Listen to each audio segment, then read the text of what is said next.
En RCR presentamos Hablemos de Políticas Públicas. Entrevistas, comentarios y el análisis especializado sobre los diseños, gestión y la evaluación de las políticas públicas en el país.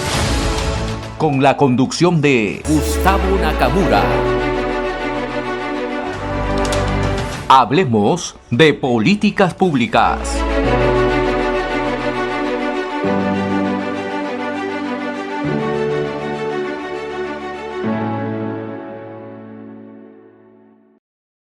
Tenemos como invitado al periodista y economista Hans Rothzeiger. ¿Cómo estás, Hans? ¿Qué tal? ¿Cómo estás? Gracias por la invitación. Se está rumoreando fuertemente, incluso varios de los diarios más importantes del país han dicho que probablemente hoy día salga Oscar Graham del Ministerio de Economía y Finanzas. ¿Podrías hacernos un balance de su gestión? ¿Cuál es tu opinión? En general, ¿te parece que ha sido la excepción en este gabinete? ¿Qué podrías decir?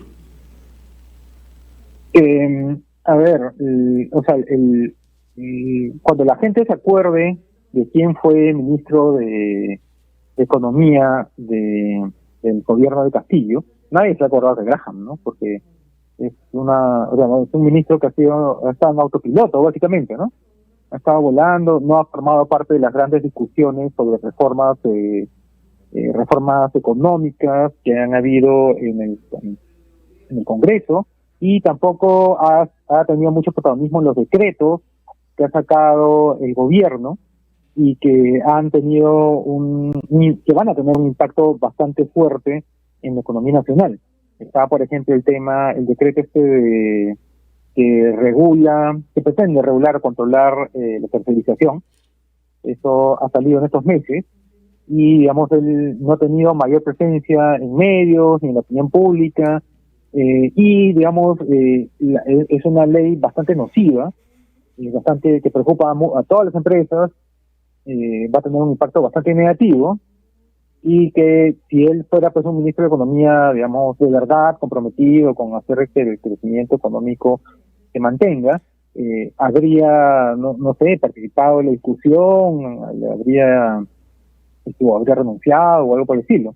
Hans, porque eso, combinado con el decreto, solamente con el decreto que empodera a los sindicatos, van a tener un impacto terrible, ¿no?, en el sector privado. Hans, ¿podrías explicarnos de una manera muy sencilla por qué es tan dañino este decreto, que prohíbe la tercerización en las empresas? ¿Cuál es su efecto en la economía? ¿Por qué es tan preocupante? A ver, lo que pretende hacer este gobierno es regular la tercerización, ¿no?, que es este fenómeno por el cual las empresas contratan gente para cosas específicas, ¿no? Entonces, yo contrato en la construcción, por ejemplo, ¿no? Yo contrato a una persona para que instale, la grifería en una casa que estoy construyendo o en un edificio que estoy construyendo. Cuando termine el trabajo le pago y se va, ¿no? No es parte de mi planilla, no forma parte de mi empresa. Entonces, en el Perú la tercerización es bastante fuerte y muy importante porque la contratación formal es demencial, es una locura, ¿no? O sea, en el Perú los distintos rankings y distintos estudios internacionales muestran que nosotros somos una de las economías más rígidas del mundo. O sea, en todo el mundo, nosotros somos uno de los países que pone más obstáculos a la contratación formal, ¿no? Ahora, eso en la opinión pública y en el discurso de los políticos es algo completamente, ¿cómo se llama? O sea, ellos manejan una realidad completamente distinta, ¿no?, en la cual las empresas abusan de los trabajadores, pero justamente abusan porque como la contratación es muy, muy costosa, la contratación formal, la gran mayoría de los peruanos están trabajando en situación de informalidad, ¿no? Entonces, si nosotros redujéramos esas barreras a la contratación, esos obstáculos y esos sobrecostos laborales, más empresas contratarían formalmente y estarían protegidos por, digamos, los beneficios laborales y las leyes que existen, ¿no? Pero justamente como la contratación formal es tan problemática, más del 70 y tantos % de los peruanos están en situación de informalidad y están en una situación vulnerable en la cual las empresas que los están contratando por debajo del río, abusan de ellos, ¿no? Los hacen trabajar más horas de las que deberían, etcétera. Entonces, empresas, si bien eso es lo que hace la gran mayoría de empresas, hay ciertas industrias que están obligadas a formalizarse para poder funcionar. Por ejemplo, empresas constructoras que tienen contratos con el Estado, ellos tienen que tener todo formal, ¿no? Porque si no, cuando sean evaluadas, van a haber problemas. Empresas, por ejemplo, textileras que exportan a Estados Unidos o Europa a través del Tratado Libre, de los Tratados Libre Comercio que tenemos, también están obligados a estar formales porque si no, no podrían colocar esos productos en el mercado final en estos dos países con los beneficios tributarios del tratado, que estos acuerdos internacionales prometen, ¿no? Entonces, para todas estas empresas que están obligadas a formalizarse, pero no pueden hacer frente pues a estos sobrecostos laborales demenciales que nos hemos inventado acá en el Perú, existía la posibilidad de la tercerización laboral, ¿no? Por la cual tú contratas a una persona para que haga algo en especial, le pagas y se va. Entonces ya no tienes que estarle pagando pues todas estas cosas que se han inventado. Ahora, cuando sacan este decreto por el cual ya no puedes contratar, o sea, te van a limitar la tercerización laboral, muchas empresas están preocupadas porque ni siquiera especifican cuáles van a ser los criterios para definir quién tiene que ser incorporado a la planilla y quién no. Lo que te dice el decreto es que ya no puedes tercerizar actividades que son parte del núcleo de la empresa, es la expresión que usa. Pero ¿quién va a decidir si una actividad es parte del núcleo de la empresa? No se sabe, ¿no? Van a ser los visitadores de Sunafil, que son personas que típicamente no tienen ni idea de cómo funciona la empresa que están visitando, ¿no? Y, entre paréntesis, los mismos trabajadores de Sunafil están constantemente reclamando a Sunafil, o sea, al Estado, sus propios derechos laborales, ¿no? O sea, personas con las que no se cumplen sus derechos van a ser los que van a ir a empresas a, exigir que las empresas sí cumplan con sus propios trabajadores, lo cual, o sea, todo genera pues un cuadro de ironía, pues de contradicción interna, no sé. Pero rompen las cadenas económicas de las empresas, de las pequeñas y microempresas, podemos decir. A todos los niveles, porque ahora ya van a ver, o sea, todo va a ser una gran discusión conceptual. Por ejemplo, por decir algo, ¿no? Empresas de, no sé, pues de publicidad, que tienen que estar visitando a sus clientes todo el tiempo, y que tienen o sea, llaman por teléfono, tienen un servicio de taxi, digamos, para que los lleven a sus reuniones. Ese chofer que viene a recogerte y te lleva a tu reunión, ¿es parte del núcleo de la empresa? El trabajador, como el visitador de Sunafil puede venir y decirte que sí, porque estas reuniones de trabajo son parte integral de la empresa, ¿no? Pero tú estás saliendo a la calle tomando un taxi, ¿no? O puedes estar llamando a una empresa que te da el servicio de transporte. O sea, entonces ahora... En resumen, podríamos decir que los visitadores de Sunafil tienen la discrecionalidad para decirte a quién contratar y a quién no. Van a tener, o sea, no se sabe, pues, no se sabe si él o su jefe o quién, y va a haber una gran, o sea, todo va a ser más complicado, ¿no? Y más incierto, porque al final él puede decir que sí, pero tú vas a tener que pelear, entonces vas a tener que gastar más tiempo de abogados en esa vaina, en esa discusión. Entonces, al final todo se hace mucho más difícil, ¿no? Que es al final lo que pareciera que es el objetivo de este gobierno, hacer que hacer empresa en el Perú sea más complicado. Dijiste que este decreto de la tercerización, que ya nos explicaste sus probables consecuencias, era muy nocivo en combinación con este decreto también que empodera a los sindicatos. ¿Podrías explicarnos el contenido y las posibles consecuencias de ese decreto sobre los sindicatos, por favor? Claro, lo que pasa es que típicamente se maneja la idea de que el mercado laboral es un mercado asimétrico, en el cual tú tienes pocas empresas que contratan, o sea, yo sé que son un montón en el Perú, pero o sea, numéricamente son pocas empresas las que contratan y tienes muchísimos trabajadores que están buscando trabajo. Entonces, en la medida en la cual, las empresas son las que contratan, tienen un poder de mercado que se compensa de cierta manera con la regulación del Estado o con la presencia de sindicatos modernos, digamos, ¿no? Modernos de verdad, no como los que tenemos acá, que están creados solo para reclamar y para pedir más derechos, ¿no? Entonces, lo que tú tienes es que los sindicatos modernos de verdad, bien hechos, son un mecanismo, o sea, es una forma por la cual se corrige un problema que hay en el mercado laboral.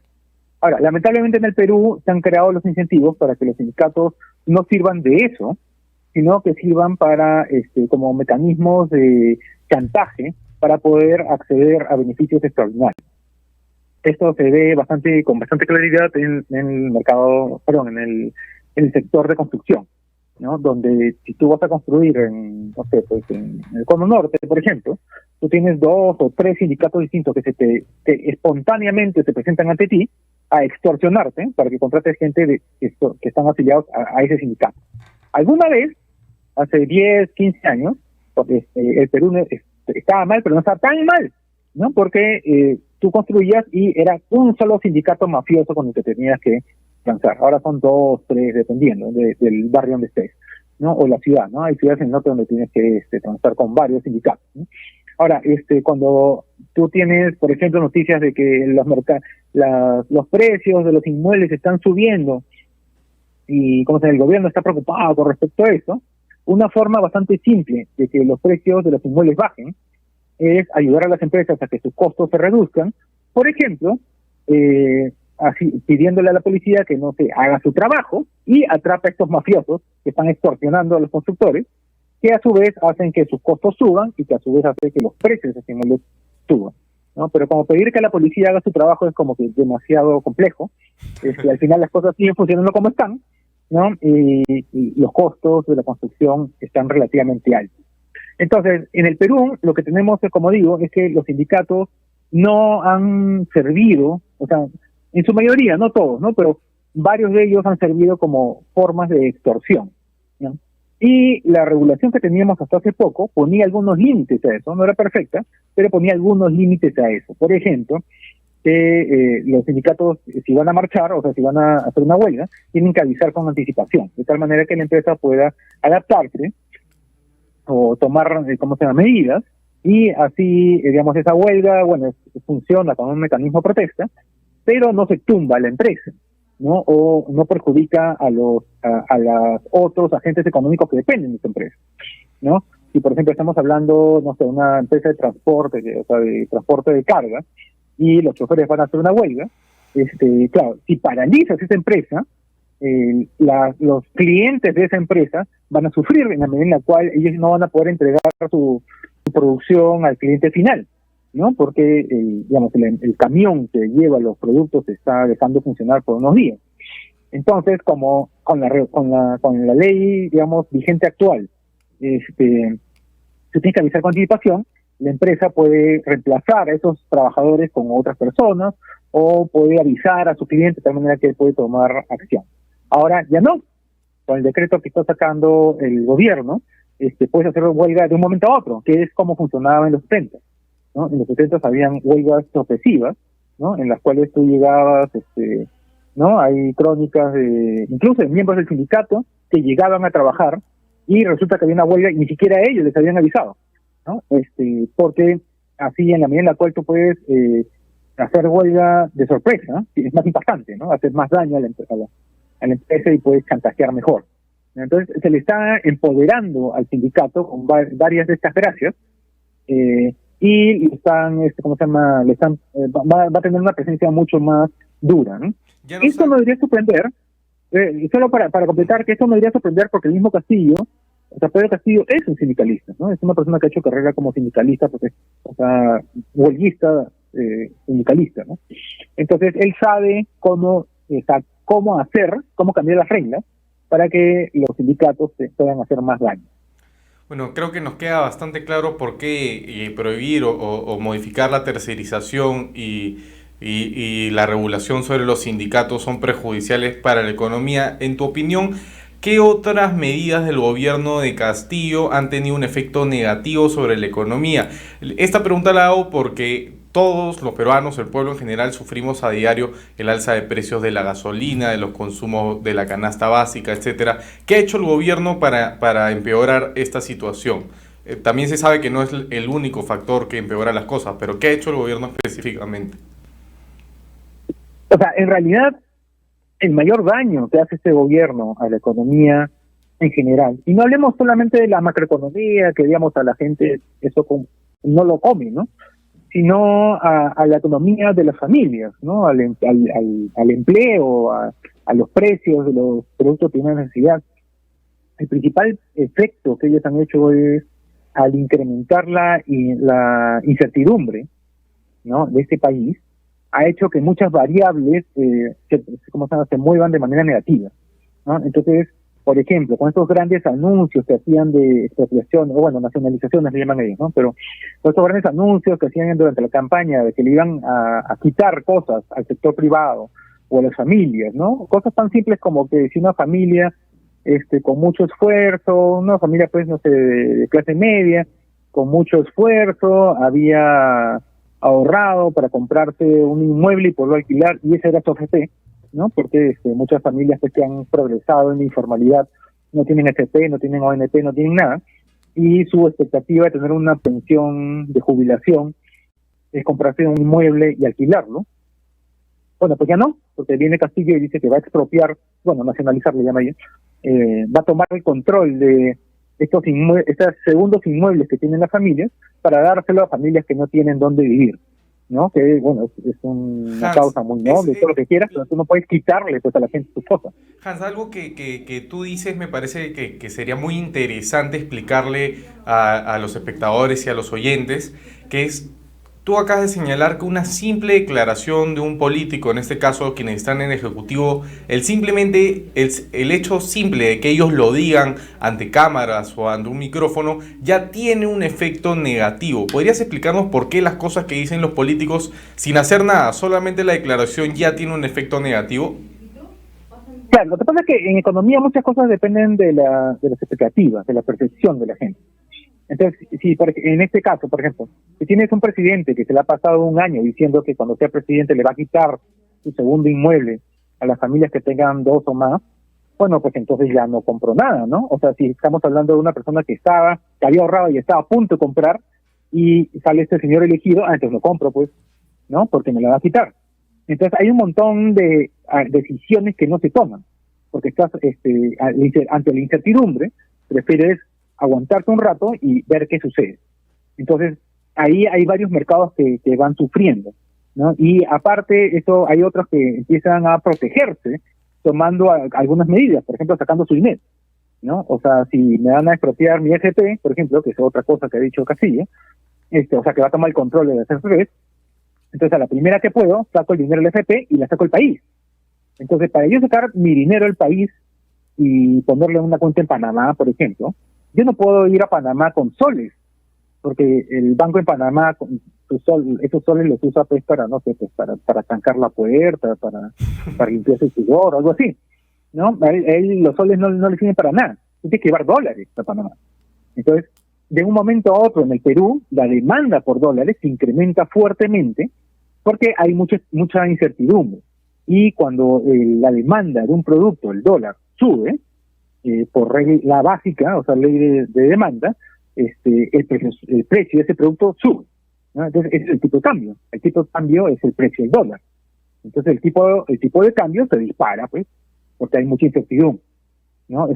Ahora, la ley de oferta y demanda yo sé que suena como algo extremadamente moderno para este gobierno, ¿no? Tengamos en cuenta que el ministro de Economía que tuvieron antes de Graham, Pedro Franque, él no entendía cómo funcionaba la oferta y demanda, ¿no? Porque él habla, no sé, pero él no había control de precios, no había sistema administrativo, etc.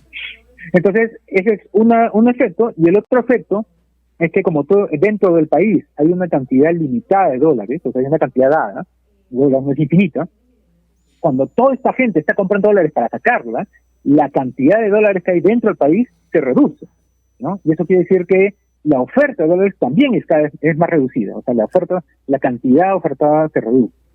Y también cuando la oferta de un producto se reduce, también por ley de oferta, eso se sabe hace 200 años, bueno, Pedro Franque no, pero los que han estudiado economía por lo menos un año en la universidad saben, ¿no? Cuando la oferta de un producto se reduce, su precio también se incrementa. Entonces ha habido un doble efecto ahí que ha hecho que el tipo de cambio se dispare. Todo eso generado por la incertidumbre del gobierno. Entonces, uno podría decir, para mí qué me importa el tipo de cambio. O sea, ¿no? Porque el tipo de cambio digamos que las importaciones suben de precio y el sol vale menos, ¿no? Por supuesto, o sea, que es justo lo que iba a decir, ¿no? Uno podría decir, ese el tipo de cambio es algo que le preocupa a los empresarios, a los economistas, a mí qué me importa. Pero justamente porque el tipo de cambio sube, la importación es más cara. Y en el Perú tenemos muchos productos que se hacen con insumos importados, ¿no? Por ejemplo, el pan, ¿no? Que se hace con trigo importado. Para ponerlo Entonces, más el precio del pan sube. y para ponerlo más en algo más concreto, tú ganas, por poner un ejemplo, 1.000 soles y a nivel mundial esos 1.000 soles valen menos. O sea, ya estás ganando más. Por más de que te siguen llegando 1.000 a tu cuenta, ya estás ganando menos por las cosas que dice el gobierno, simplemente. O sea, que el impacto es solo por incertidumbre. Entonces, un gobierno realmente preocupado, ¿no?, por el bienestar de la población, estaría prestando atención a que la incertidumbre sea la menor posible, ¿no? No estar espantando inversionistas, no estar haciendo pues anuncios disparatados. Este gobierno ha hecho lo diametralmente opuesto, ¿no? Ha estado constantemente haciendo anuncios que espantan inversiones, que asustan a la gente, a la economía, y eso ha hecho que se tomen estas decisiones que estoy diciendo, que terminan perjudicando a la misma población, ¿no? Pueblo, porque así hay mucha menos inversión, al pueblo, como dice él, porque así hay menos inversión, y en el Perú por lo menos, quizás en Corea del Norte no sea así, no sé, nunca he ido, pero en el Perú por lo menos, la creación de empleo, de puestos de trabajo, depende de la inversión privada, ¿no? Entonces, si no hay inversión privada, no se crean nuevos puestos de trabajo, y ahorita el empleo es uno de los problemas más grandes que tenemos en el Perú. O sea, nosotros, no los que están en Palacio de Gobierno, subiendo de peso comiendo pollo todos los días, Hans, pagado por los impuestos de los peruanos. Hans, para ir cerrando, quería cambiar un poquito de tema con la última pregunta. Yo te he presentado como periodista y economista, pero también, y lo podemos ver siempre en tus columnas mensuales en el diario El Reporte, también entras al análisis político, ¿no?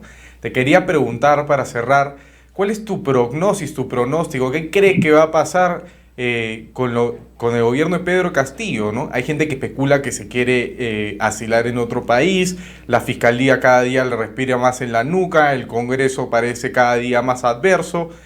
¿Qué ves? ¿Cuál es tu opinión? ¿Qué crees que se viene?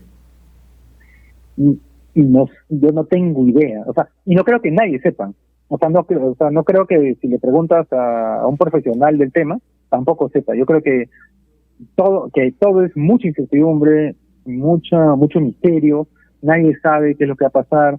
Palacio de Gobierno, nos queda claro que Palacio de Gobierno, o sea, Pedro Castillo y su gente, no tiene idea de cómo hacer política, no tiene idea de, o sea, quizás tenía la intención de tomar el control de muchas instituciones y hacer lo que le dé la gana, quedarse mucho tiempo, pero claramente no tiene idea de cómo funciona la maquinaria. El Congreso no sé qué negocia, no sé qué pasa ahí debajo del río. Hay otras instituciones que son relevantes, ¿no? Como el Tribunal Constitucional, que bueno, ya tiene una tendencia más anti-Castillo, por decirlo de alguna manera, pero al final no se sabe qué va a pasar, ¿no? Y eso es lo peor, o sea, para la economía por lo menos, lo peor que podría suceder es que no se sepa, ¿no? Claro. Ahora, con respecto a eso hay un detalle que hay que aclarar, que mucha gente dice, no, que no hay que abocar a Castillo, porque así se genera más incertidumbre. Y a eso hay que explicar que más incertidumbre no puede ser, o sea, más incertidumbre que el propio Castillo no vamos a generar, ¿no? Y de hecho, cuando Pedro Pablo Kuczynski renunció, o sea, cuando el presidente de la nación renunció, PPK renunció, no pasó nada con la economía, ¿no? La bolsa de valores ni pestañeó, o sea, ni siquiera cayó ese día, el día que renunció PPK, ¿no? Presidente.